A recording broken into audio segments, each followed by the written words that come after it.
အားလုံးပဲမင်္ဂလာပါဗျာကျွန်တော်ဒီဗီဒီယိုလေးမှာတော့ခုနကြည့်ခဲ့တဲ့ဗီဒီယိုလေးအတိုင်းပဲကျွန်တော်တို့နော်Page Messenger မှာ auto reply ပြန်အောင်ကျွန်တော်တို့ပြုလုပ်တဲ့နည်းလေးကိုကျွန်တော်ပြောပြပေးမှာဖြစ်ပါတယ်အဲ့လိုပြုလုပ်ဖို့အတွက်တော့ကျွန်တော်လိုအပ်တာတော့ဒီ Page Manager ဆိုတဲ့ဒီ Facebook ကတရားဝင်เนาะထုတ်ပေးထားတဲ့ဒီ page ကိုထိန်းချုပ်ဖို့အတွက်ထုတ်ပေးထားတဲ့ဒီ software လေးတစ်ခုဖြစ်ပါတယ် software လေးမှာကျွန်တော်တို့ရဲ့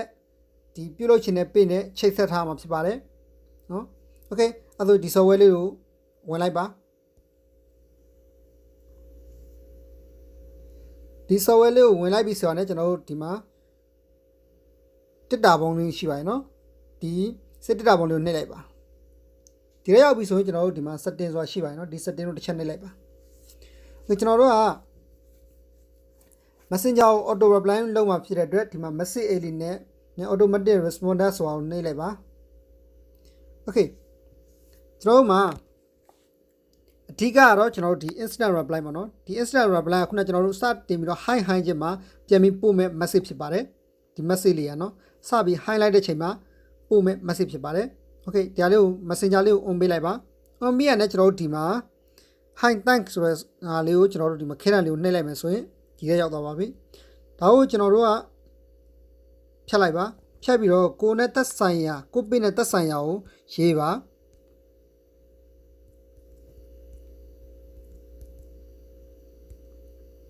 โอเคဒီနေရာမှာကျွန်တော်တို့ခုနလိုပေါ့နော်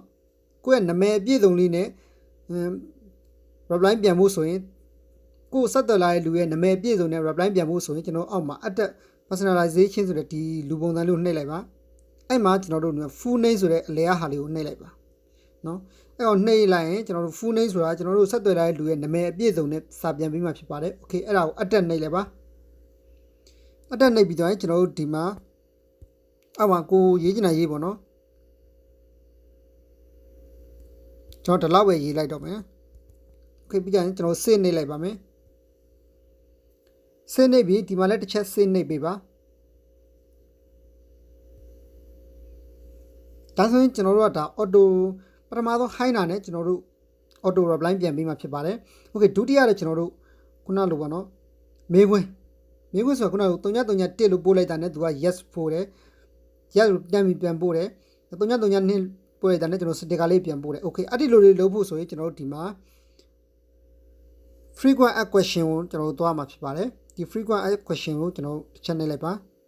အဲ့မှာကျွန်တော်တို့က messenger ကိုဖွင့်ပေးလိုက်ပါပြီးရင်ဒီမှာ attack question ဆိုတာလေးကိုအပေါင်းလက္ခဏာနဲ့နှိပ်လိုက်ပါ okay ဒီမှာ question 1မှာနော် question 1မှာကျွန်တော်တို့331လို့အလွယ်ကိုပေးပြီးတော့ကျွန်တော်ခုနတိုင်ပဲ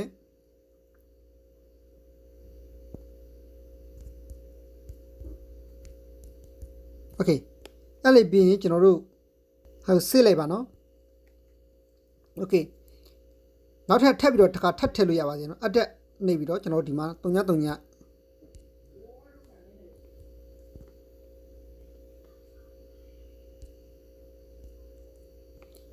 ကျွန်တော်ဒီမှာစာနဲ့တူကျွန်တော်ဓာတ်ပုံတောင်းပုံဗီဒီယိုကြိုက်တာကိုပို့လို့ရပါတယ်နော်အဲ့ဒါကိုကျွန်တော်ဒီမှာအတက်ဆိုတာလို့နှိပ်ပြီးသွားမယ်ဆိုရင်ကျွန်တော်တို့ရဲ့ gallery ကိုရောက်သွားမှာဖြစ်ပါတယ် gallery ကရောက်ပြီဆိုရင်ကျွန်တော်တို့ဒီ332လို့နော်တစ်ဖက်လူကရေးလိုက်တာနဲ့ကိုကပို့ခြင်းနဲ့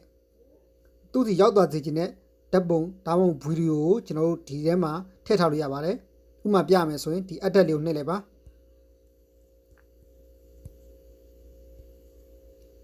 တော့ပြီးတော့ကျွန်တော်ရွေးလိုက်ပါနော်ရွေးပြီးရတယ်ကျွန်တော်စေ့ကိုနှိပ်လိုက်ပါစေ့ကိုနှိပ်လိုက်ရင်ကျွန်တော်တို့မေးခွန်းထပ်ပြီးတော့ထည့်လို့ရပါသေးတယ်နော်ထပ်ပြီးထည့်လို့ရပါသေးတယ်ကျွန်တော်ထည့်မပြတော့ပါဘူးโอเคအဲ့ဒါပြီးရင်တော့ကျွန်တော်တို့ဒီမှာစေ့ဆိုတာနှိပ်လိုက်ပါစေ့ဆိုတာနှိပ်လိုက်ပြီးတော့ခုနကျွန်တော်တို့လှုပ်ထားတဲ့ဟာအကုန်လုံးပြီးတော့ပါပြီโอเคဒါဆိုကျွန်တော်တို့တစ်ချက်လောက်စမ်းကြည့်အောင်မယ်နော်โอเค message ဝင်သွားလိုက်ပါ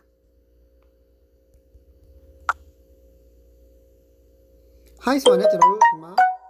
hi ဆိုတာနဲ့တော့တန်းပြီးတော့ပို့လာပါပြီโอเคဒါဆိုကျွန်တော်မေးခွန်း1သွားမယ်331โอเคမှာ thank you ဆိုပြီးတော့ပို့လိုက်ပါပြီโอเคဒါဆိုကျွန်တော်တို့ဒုတိယဟာပြတဲ့ဓာတ်ပုံပေါ့နော်332ခုလိုမျိုးကျွန်တော်တို့เนาะအဖြစ်ရောဒီဓာတ်ပုံမှာတစ်ခါတည်းပို့ပြီးမှာနော်ဓာတ်ပုံနေမဟုတ်ပါဘူးဒီဓာတ်ပုံတွေမှာဗီဒီယိုထောက်လဲရပါတယ်โอเคဒါဆိုရင်ကျွန်တော်တို့ auto reply auto page messenger auto reply ကိုတည်သွားပြီနားလည်သွားလောက်ပြီလို့ထင်ပါတယ်ကိုကတခြားသူတွေထက်ဒီလိုနီးလိုက်နေတည်တာတော့ဆက်သွယ်ရတာပို့ပြီးတော့မြန်ပါတယ် okay ဒါဆိုရင် page messenger auto reply ပြန်ဒီကိုတည်ပြီးလို့နားလည်ပြီလို့ထင်ပါတယ်နောက်ထပ် setting တွေမှာနောက်ထပ် video တွေမှာနောက်ထပ် setting တွေနဲ့ကျွန်တော်တို့တွေ့ကြအောင်ပါเนาะ okay အားလုံးကျေးဇူးတင်ပါတယ်